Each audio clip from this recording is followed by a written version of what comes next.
جب میلاد میں نے کہا اگر حکم نہیں ہے تو منع بھی نہیں کیا گیا، منع کر دیتے حضور تو اس طرح کا معاملہ نہ ہوتا. آج کل آپ ہر چیز کو بدعت کرنے شروع کر دیتے ہیں. دیکھیں اگر اسی طریقے سے دین میں چیزوں کو آپ داخل کرنا شروع کر دیں گے تو اس کا پھر کوئی اینڈ نہیں ہوگا. پھر ہم آپ سے یہ کہیں گے کہ عید کی نماز نبی صلی اللہ علیہ وآلہ وسلم نے منع کب فرمائی ہے کہ اس کے ساتھ اذان نہیں ہونی چاہیے، ان کے لیے اذان کیوں نہیں دیتے؟ تو یہ کہیں گے کہ نبی علیہ السلام نے نہیں دی. نہ نہ نہ نہ منع کہاں کی ہے؟ عید کی اذان کہاں منع ہے؟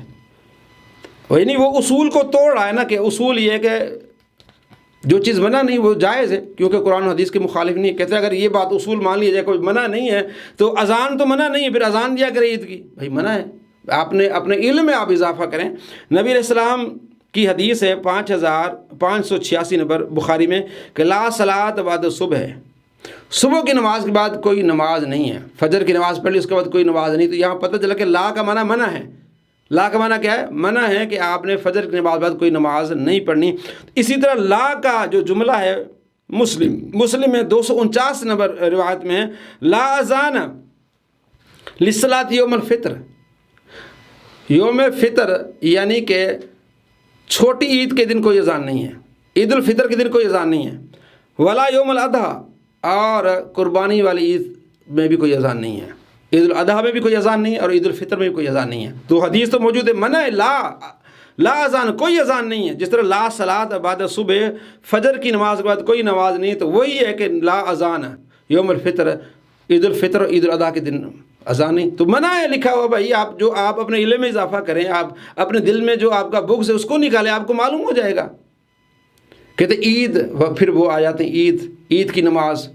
بھائی عید میلاد النبی، آپ میلاد النبی مان لو. عید کو آپ کو اگر تکلیف ہوتی، عید کا معنی ہوتا ہے خوشی. عید کا معنی ہوتا ہے خوشی، کہ آپ صلی اللہ تعالیٰ علیہ وآلہ وسلم کی آمد ہمارے لیے ایک خوشی کا باعث ہے. ہم خوش ہو رہے ہیں، ہم خوشی کا ایک اظہار کر رہے ہیں. اگر خوشی کا اظہار شریعت کے دائرے میں تو ہم اس کو جائز قرار دیتے ہیں. اگر کہیں ڈول باجے تو ہم اس کو منع کرتے ہیں کہ خوشی کا اظہار جائز نہیں. خوشی کا اظہار کیسا ہونا چاہیے؟ شریعت کے دائرے میں. تو اس کو ہم عید کہہ رہے ہوتے ہیں. اگر آپ کو عید کہنے سے تکلیف ہے، جشن عید کہنے سے تکلیف ہے، آپ میلاد النبی کہہ دیں. اگر آپ کو یہ تکلیف ہے کہ جناب آپ اس کو عید میلاد النبی کہتے ہیں تو جناب عید بھی کہہ رہے ہیں، آپ نماز بھی نہیں پڑھیں، تو نبی علیہ السلام نے جمعے کو بھی عید کہا ہے تو آپ پڑھا کریں پھر جمعے کے دن بھی نماز عید. آپ نہیں پڑھ رہے ہوتے ہیں. تو یہ سارے ان کے ڈھکوسلے ہوتے ہیں، سارے ان کے دھوکے ہوتے ہیں عوام کو روکنے کے لیے، عوام کو بدظن کرنے کے لیے. آپ کیا بدظن کریں گے عوام کو؟ نبی علیہ السلام کے ذکر سے روکیں گے نا، نبی علیہ السلام کی محبت سے روکیں گے. آپ کو قبر میں نہیں جانا. بخاری میں 7 روایات ہیں، جو کہتے ہیں نا بخاری میں 7 روایت میں صرف ایک ہی سوال ہے قبر کا، کہ ما کنت تقول فی ھذا الرجل، اس ہستی کے بارے میں تو کیا کہا کرتا تھا. نبی علیہ السلام کے بارے میں پوچھا جائے گا کہ اس ہستی کے بارے میں تو کیا کہا کرتا تھا.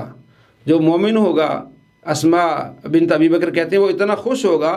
سوال ایک ہوگا اور جواب کیا ہوگا؟ 3 بار دے گا، ہوا رسول اللہ، ہوا رسول اللہ، ہوا رسول اللہ. اتنی محبت کہ یہ میرے آقا صلی اللہ تعالیٰ علیہ وآلہ وسلم ہے. تو مومن خوش ہوگا کہ اس کا نام سن کے ہم تو بڑے خوش ہوتے تھے. میلاد کی بات آتی تھی ہمیں بڑے خوش ہوتے تھے، آپ کا ذکر خیر کرتے تھے، فضائل سنتے تھے، جھوم اٹھتے تھے، پھر آپ کی سیرت پر عمل کرتے تھے، امامے بھی پہنتے تھے، ہم داڑیاں بھی رکھتے تھے. یہ سنی خوش ہوگا میلاد والا. لیکن جو میلاد نہیں مناتا تو کہے گا ان کا تو میلاد ہی جائز نہیں ہے، ان کی آمد پر کوئی خوشی نہیں ہے، میلاد منانا بدعت ہے اور یہ گمراہی ہے اور جہنم میں لے جانے والا کام ہے. تو اب آپ خود بتائیں، قبر کی تیاری کی کون تیاری کر رہا ہے؟ قبر کی روشنی کی تیاری کون کر رہا ہے؟ قبر کس کی روشن ہوگی؟ سوالات کے جوابات صحیح کون دے پائے گا؟ تو یہ میلاد تو ایک قبر کو منور کرنے والا عمل ہے. اور ہم بتا رہے ہیں کہ میلاد کیا ہے؟ نبی علیہ السلام کی آمد کا ذکر کرنا، اور خاص طور پر مسجد میں.